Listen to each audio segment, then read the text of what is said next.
आणि आता मुंबईकरांसाठी एक महत्त्वाची बातमी. मुंबईतल्या काही स्टेशन्सची नावं बदलण्याची शक्यता आहे. या संदर्भात खासदार राहुल शेवाळेंची संबंधित विभागांशी आज बैठक झाली. या बैठकीत करी रोड स्टेशनचं नाव लालबाग, सँडर्स रोडचं नाव डोंगरी, मरीन लाईन्सचं मुंबई देवी, चर्नी रोडचं गिरगाव, कॉटन ग्रीनचं काळा चौकी असं नामकरण करण्याचा प्रस्ताव मंजूर झाला.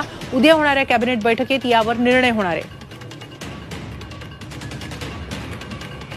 बैठकीमध्ये बाकी 7 दुसऱ्या रेल्वे स्टेशनचा प्रस्ताव मंजूर करण्यात आलेला आहे. त्यातलं पहिलं स्टेशन आहे करी रोड स्टेशन आहे, त्याचं नाव बदलून लालबाग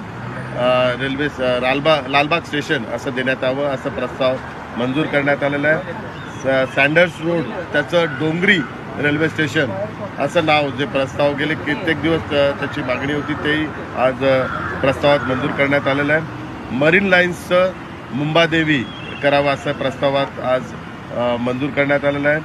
चर्नी रोडचं गिरगाव स्टेशन करावं ही पण मागणी होती, ती पण आज या प्रस्तावात मंजूर करण्यात आलेली आहे.